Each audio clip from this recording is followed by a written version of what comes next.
ಇವಾಗೇನು ನಿನಗೆ ಹಾಲು ಬೇಕು ತಾನೆ?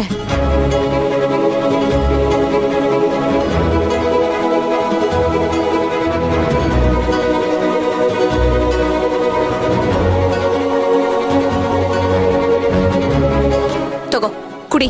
ನೀನು ಕೈಯಾರೆ ಕುಸಮ್ಮ. ಅದೆಲ್ಲ ಆಗೋದಿಲ್ಲ. ಬೇಕಿದ್ರೆ ತಗೊಂಡ್ ಕುಡಿ, ಇಲ್ಲ ಅಂದ್ರೆ ಇಲ್ಲಿಂದ ಹೋಗು. ನೀನೇ ಕುಸ್ಬೇಕು. ಕತ್ತೆ ತರ ಬೆಳೆದಿದ್ಯಾ? ಒಂದ್ ಹಾಲು ಕುಡಿಯಕ್ ಬರೋದಿಲ್ವಾ ನಿನ್ಗೆ? ಎಲ್ಲ ನಾನೇ ಮಾಡ್ಬೇಕಾ? ಪ್ರತಿಯೊಂದಕ್ಕೂ ಅಮ್ಮ ಅಮ್ಮ ಅಂತ ನನ್ ಜೀವ ತಿಂತೀಯ. ತಗೋ ಕುಡಿ.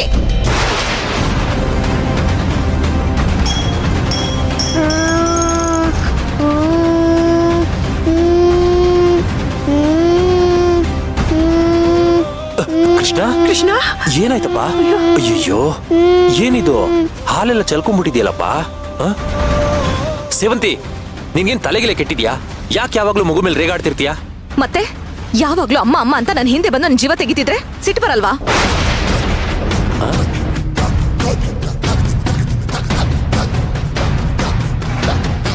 ಏನ್ ಮಾತಾಡ್ತಿದ್ಯಾ ಸೇವಂತಿ? ಮಗು ನಿನ್ನಮ್ಮ ಅಂದೆ ಇನ್ಯಾರನ್ನ ಅನ್ಬೇಕು? ಕೃಷ್ಣನ್ಗೆ ಒಂದ್ ಲೋಟ ಹಾಲು ಕೊಡೋಷ್ಟು ಪುರ್ಸತ್ತಿಲ್ವಾ ನಿನ್ಗೆ?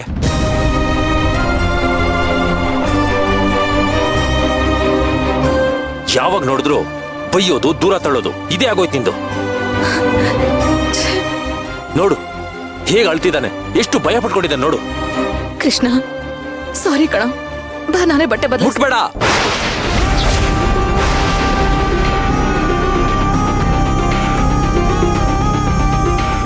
ಕೃಷ್ಣನ್ನ ಮುಟ್ಟಬೇಡ. ಯಾಕೆ ಸರ್ ಹೀಗೆ ಹೇಳ್ತಿದ್ದೀರಾ? ಕೃಷ್ಣ ನನಗೂ ಮಗನೇ. ಮಗನ ಮಗ ಅಂತ ಬರೀ ಬಾಯಲ್ಲಿ ಹೇಳಿದ್ರೆ ಸಾಲದು ಸೇವಂತಿ, ಅವನನ್ನ ಚೆನ್ನಾಗೂ ನೋಡ್ಕೋಬೇಕು.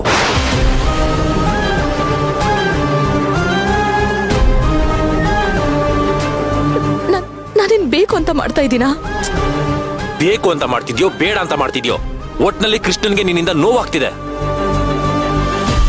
ಹಾಲು ತಣ್ಣಗಿದ್ದಕ್ಕೆ ಸರಿ ಹೋಯ್ತು. ಒಂದ್ ವೇಳೆ ಬಿಸಿ ಇದ್ದಿದ್ರೆ ಮೈಯೆಲ್ಲ ಸುಡ್ತಿರ್ಲಿಲ್ವಾ? ನಾನು ಯಾಕೆ ಈ ರೀತಿ ಮಾಡ್ತಿದ್ದೀನಿ ಅಂತ ನನಗೆ ಗೊತ್ತಾಗ್ತಾ ಇಲ್ಲ ಸರ್. ದಯವಿಟ್ಟು ನನ್ನ ಕ್ಷಮಿಸ್ಬಿಡಿ. ಇನ್ನೊಂದ್ಸಲ ಕೃಷ್ಣನ್ ಹತ್ರ ಬರ್ಬೇಡ. ಬಾ ಕೃಷ್ಣ, ಬಾಮ್ಮ.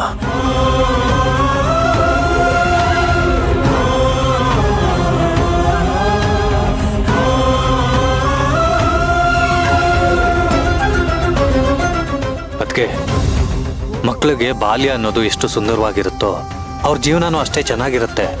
ನೀವು ಹೀಗೆಲ್ಲ ಮಾಡೋದ್ರಿಂದ ಅವ್ರ ಮನಸ್ಸಲ್ಲಿ ಟ್ರಾಮಾ ಕ್ರಿಯೇಟ್ ಆಗುತ್ತೆ, ಜೀವನ ಪೂರ್ತಿ ಸಫರ್ ಆಗ್ತಾರೆ.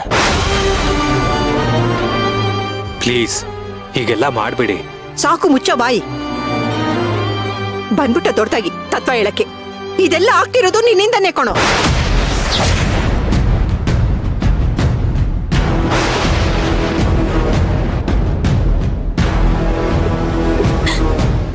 ನೀನೊಬ್ಬ ನೆಟ್ಟಿಗಿದ್ದಿದ್ರೆ ನಮ್ಮನೆ ಯಾಕೋ ಈ ಗತಿಗೆ ಬರ್ತಿತ್ತು? ನಾನೇನ್ ಮಾಡ್ದೆ ಅಜ್ಜಿ? ಸುಮ್ನೆ ಯಾಕೆ ನನ್ನನ್ನು ಬೈತಾ ಇದ್ದೀರಾ?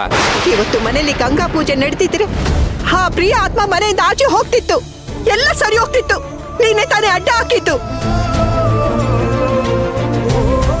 ನೀನ್ ಅದನ್ನ ಮಾಡಕ್ ಬಿಟ್ಟೇನೋ? ನಮ್ಮನೆ ಮನೆ ಬಿಟ್ಟು ಹೋಗಿ ಅಂತ ಹೇಳ್ದೆ.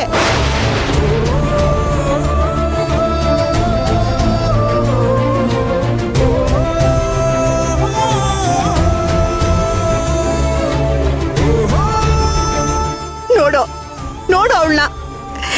ಯಾವತ್ತಾದ್ರೂ ಒಂದಿನ ಯಾರಿಗಾದ್ರೂ ಅವಳು ಹಿಂಸೆ ಕೊಟ್ಟಿದ್ದಾಳ? ಒಂದು ಮಾತಾರು ಅಂದಿದ್ದಾಳೇನೋ? ಅಂತವಳು ತನ್ ಮಗುಗೆ ಈ ರೀತಿ ಮಾಡ್ತಾ ಇದ್ದಾಳೆ ಅಂದ್ರೆ ಅದಕ್ಕೆ ಕಾರಣ ಯಾರು? ನಿನ್ನ ಹೆಂಡತಿ ಆತ್ಮ ತಾನೇ. ಎಲ್ಲದಕ್ಕೂ ನೀವು ನನ್ನ ಮಣ್ಣಿನ ಕಾರಣ ಅನ್ನೋ ತರ ಬೈಬೇಡಿ ಅಜ್ಜಿ. ಅವಳಲ್ದಲ್ಲ ಇನ್ಯಾರೋ? ಕೃಷ್ಣ ಅಕಸ್ಮಾತ್ ಆಗಿ ಮನೆಗೆ ಬಂದಾಗ ಪ್ರಿಯನು ಹೀಗೆ ಆಡ್ತಿದ್ಲು. ಕೃಷ್ಣ ಹತ್ರ ಹೋದ್ರೆ ಸಾಕು ಹೆದರ್ಕೊಂಡು ಓಡ್ತಿದ್ಲು. ನನ್ ಸಾಯ್ಸಕ್ ಬಂದ ಅಂತ ಬಡ್ಕೋತಾ ಇದ್ಲು.